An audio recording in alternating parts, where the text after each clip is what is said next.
Ndabaramukije abandi ndabaye mwiriwe bivanye naho muherereye niteka n'umunezero ntangere byo gusubira kubana namwe mwe banywanyi mukurikira imbonesha kure yacu ari no yanyu Shiramatsiko TV nimbonesha kure imwe rudende dushikiriza inkuru n'ibiganiro utaronka ahandi uyu ni umwanya w'amakuru agezwe ko ari kuvugwa ngaha mu gihugu cy'u Burundi aho ino mbonesha kure yacu ari no yanyu Shiramatsiko TV bategurira amakuru ahambaye cyane abari kuvugwa mu bisata bitandukanye aho twibanda cyane cyane ku makuru abari kuvugwa ku gateka kazina muntu abari kuvugwa mu butungane abari kuvugwa mu cibano abari kuvugwa ku mbuga ngurukana bumenyi abari kuvugwa muri politike ndetse n'andi yose mutamenye mwaranyegejwe turatuhoza amaze tukabashikiriza idonido abateguriye amakuru ahambaye cyane kandi adahumuriza ari kuvugwa ku butegetsi bwa Perezida Evariste Ndayishimiye aho abanyagihugu batari bake barengewe n'inyifato ya Perezida Evariste Ndayishimiye aho ajya gutamba mu gihe abarundi batari bake bari bariko barashingurana iteka abarundi bahitanywe n'ibitero bya Red Tabara ariko ibyo bitero nabyo bikaba bitavugwaho rumwe aho Red Tabara yemeza ko itigeze yica umunyagihugu numwe ahubwo ikavuga ko yishe abasoda bashika mu 8 n'abapolisi batandatu ikavuga ko itigeze yica umunyagihugu ahubwo yo ikemeza ko abanyagihugu bishwe na leta y'u Burundi kugira ngo icafuze uwo muhari Red Tabara akaba ari ibintu biteye ubwoba kandi binababaje aho abarundi barabye inyifato Perezida Evariste Ndayishimiye yakoresheje uyu munsi byahise byerekana neza ko bishobora ko yaba ari leta bigezemwo uruhara mwicwa ry'abo banyagihugu kuko biratangaje kandi biranateye isoni kubona umukuru w'igihugu ariko aritambira mu gihe abarundi benshi bari bazindutse bajya gushingura abarundi bahitanywe n'ibitero bya Red Tabara hari amakuru menshi ahambaye kandi anateye ubwoba abateguriye ariko aravugwa nyine kuri ibyo bitero Red Tabara yakoze ndetse n'uruhara rukomeye cyane leta ya CNDD-FDD yaba yarabigizemo aho nyine hagiye haba ibitero bitandukanye kandi ibyo bitero bikaboneka ko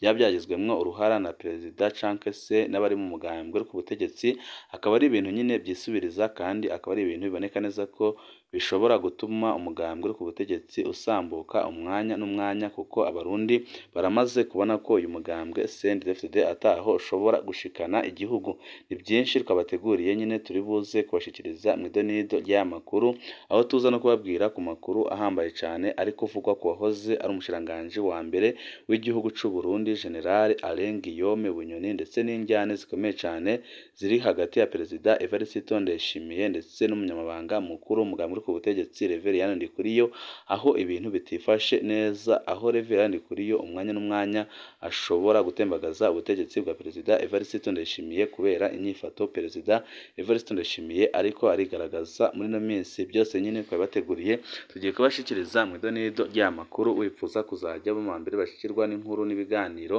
bene nk'ibi ico busabwa nta kindi no gupyonda kuri sabone kugira ngo uko dushizeho amakuru n'ibiganiro ujye uwa mbere mu gushikirwa nabyo kwigenekerezo rya 18 ukwezi k'umunani 2004 Perezida Domitien Ndayizeye icegera cyo n'abandi bategetsi barishikiye mu gatumba hariko harashingurwa abanyamurenge 136 hari bari bishwe mu gitero cabaye mu ijoro rya 13 rishira wa 14 ukwezi k'umunani 2004 ubundi yari ngaho ni Azarias Ruberwa yari icegera ca Perezida wa Kongo kwigenekerezo rya 19 ukwezi kw'ikenda 2011 Perezida Pierre Nkurunziza ibyegera byiwe n'abandi bategetsi barishikiye ku kirabo Ceza Lamisi mu gatumba ari haraye habereye igitero cahitanye abantu 39 ico gihe Perezida Nkurunziza arisibije urugendo yategerezwa kugira New York mu nama ya bose ya ONU kwigenekerezo rya 2026 ukwezi kwa 12 2023 Perezida Ndayishimiye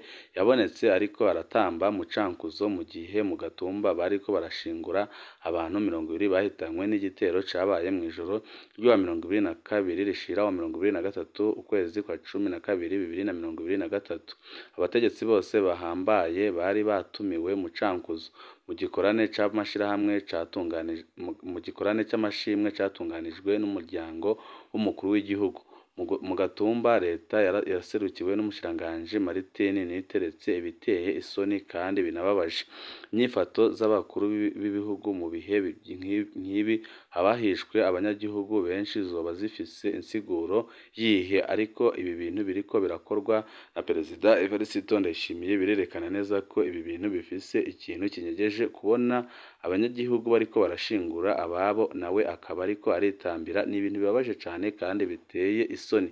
Aya mabi arakwiriye kwama atohozwa neza n'imigwi yigenga kandi yizewe abayokora arakwiye kwama bibanda ku baba barongoye igihugu kuko muri no minsi ibintu Perezida Evariste Ndayishimiye ariko arakora birateye ubwoba kandi biranababaje kubona yahisemo kujya kwitambira mu gihe abarundi bari bariko barahura n'ingorane zikomeye cyane aho benshi bibaza amarira y'abarundi azohozwa nande.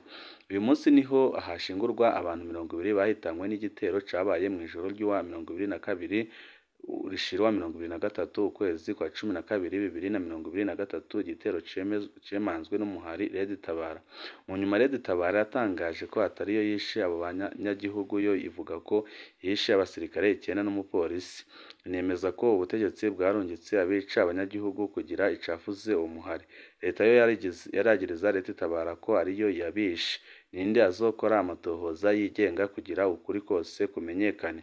Leta na Red Tabara bazoguma baterana amajambo imyaka n'imyaka bihace ubwicanyi bwo ku mutumba wa Vugizo buhave buja mu rutonde rudahera rw'ubwicanyi buguma bukurikirana kandi buhitana abanyagihugu batari bakeye.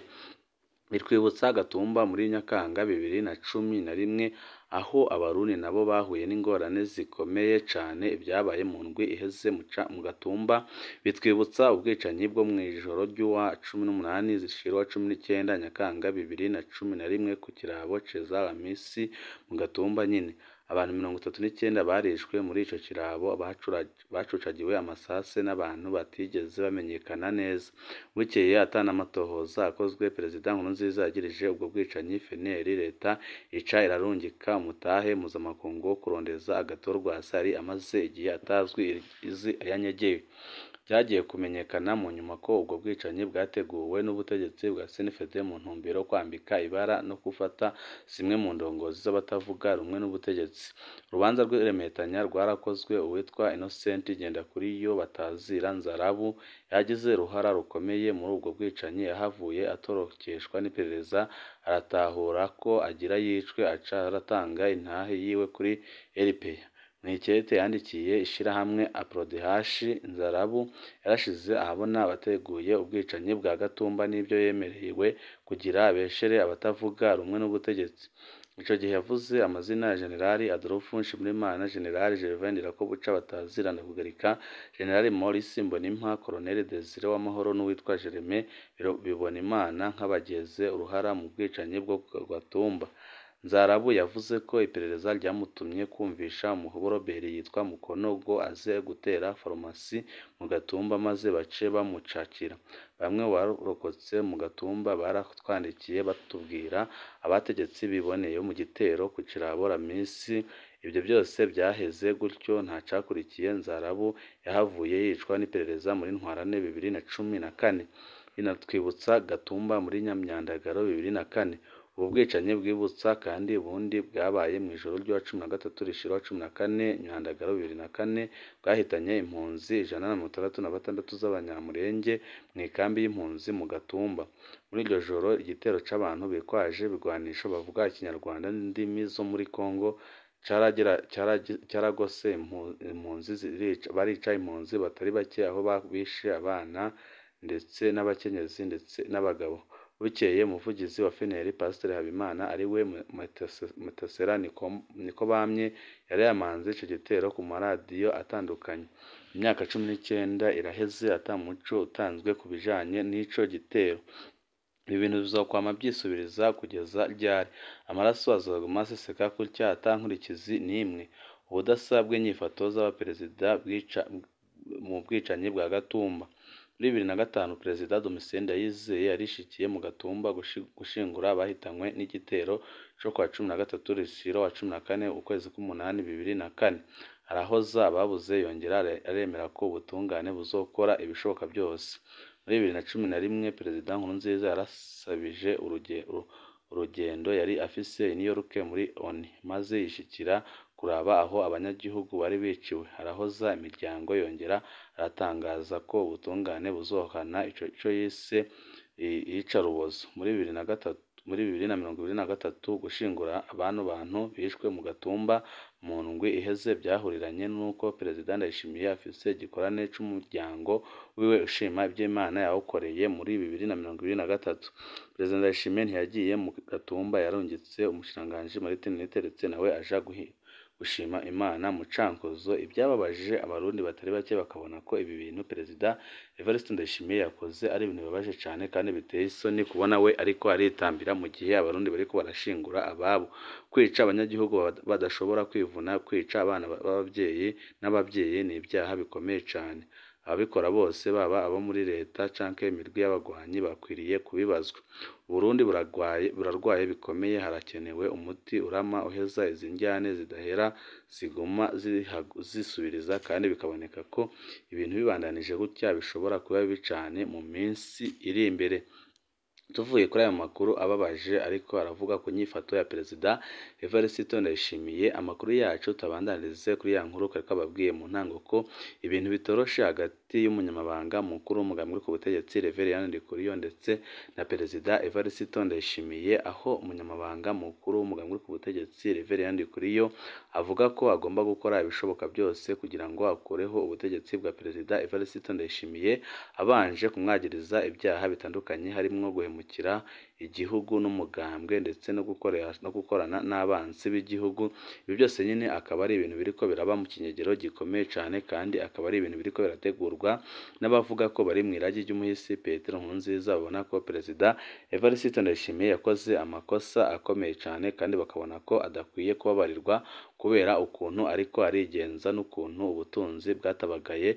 Ibyo byose bikaba biriko birakorwa n'abatavuga rumwe n'ubutegetsi ndetse bifatikanije n'abavuga ko bari mu iragi ry'umuhisi Petero Nkurunziza, bashaka gukora ibishoboka byose kugira ngo bakureho ubutegetsi bwa Perezida Evariste Ndayishimiye, kuko biboneka neza ko Perezida Evariste Ndayishimiye nyine ntaho ashobora gushikana igihugu c'u Burundi kubera inyifato ariko arifata muri no minsi. Ariko ibi byose nyine bikaba bije mu gihe ariko haravugwa amakuru ateye ubwoba kuri General Ngiri Bunyoni, aho Perezida Evariste Ndayishimiye yoba yarashizeho akarwi gakomeye cyane kazamugandagurira mu ibohero, amaze agahinda abarundi ko yatorotse ibohero, kuko Perezida Evariste Ndayishimiye arazi neza ko atantambwe n'imwe ashobora kuzaterana na General Ngiri Bunyoni naho apfunze, kuko ibibazo by'ubutunzi biri ngaha mu gihugu c'u Burundi, ikinagi gitoro riri ngaha mu gihugu c'u Burundi, byose biriko birakomoka ko General Ngiri Bunyoni ari umuntu ufise imbaraga zikomeye cyane kandi ari umuntu ufise abamushigikiye mu butegetsi. Ariyo mpamvu bashobora gufata umwanzuro wo guhagarika ibintu nka byose bifitiye akamaro abanyagihugu. Ibi byose nyine bikaba byatuma ubutegetsi bwa Perezida Evariste Ndayishimiye burangira. Akaba ariyo mpamvu Neva ari gukora ibishoboka byose kugira ngo yikize General Ngiri Bunyoni, ariko abirabira hafi bakabona ko bizamugora cyane, kuko abo yita abagenzi muri no minsi nibo bariko baramuhenda. Akaba ariyo mpamvu ubutunzi bw'igihugu bwatabagaye ku rugero rutarigera rubaho, aho abenshi bavuga ko izi ngorane Uburundi burimwo zo kubura igitoro n'igihe igihugu cari mu ntambara bitigeze biba, aho benshi nyine babona ko Perezida Evariste Ndayishimiye yaba yaritaye kuri songoye, akaba yarakoze amakosa akomeye cyane, amakosa ashobora gusiga asambuye ubutegetsi bwiwe.